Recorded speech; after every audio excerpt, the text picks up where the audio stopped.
Faisons un comparatif entre les heures sup sans cotisation sociale ni impôt, mesure du gouvernement, et l'augmentation du point d'indice proposée par la CGT. Tout d'abord, la mesure du gouvernement heures sup sans cotisation sociale ni impôt est-elle une augmentation salariale? Regardons cela par un exemple. La journée débute à 9h. Les personnels travaillent, prennent leur pause d'1 heure le midi et terminent leur journée à 17h, soit 7 heures de travail, ce qui nous fait une semaine hebdomadaire à 35 heures. Quelle est l'augmentation salariale pour les personnels? 0 €.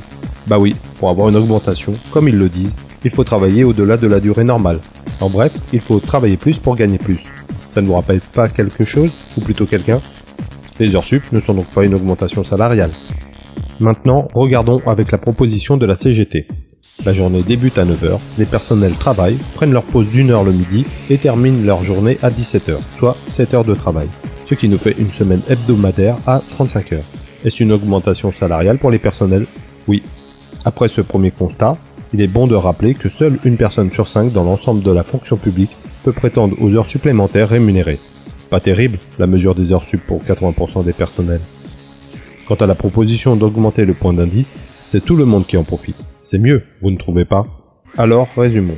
Concernant le dispositif heures sup sans cotisation sociale ni impôt, la durée moyenne d'une carrière dans la fonction publique est de 30 ans.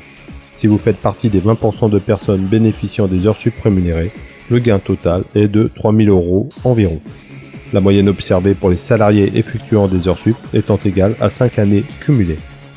Concernant la proposition de la CGT d'augmenter le point d'indice de 1%, la durée moyenne d'une carrière dans la fonction publique est de 30 ans, et là, tout le monde y a droit. Le gain total est de 6 000 € environ. Alors, vous préférez quoi? Discutez-en avec les militants CGT présents sur vos lieux de travail.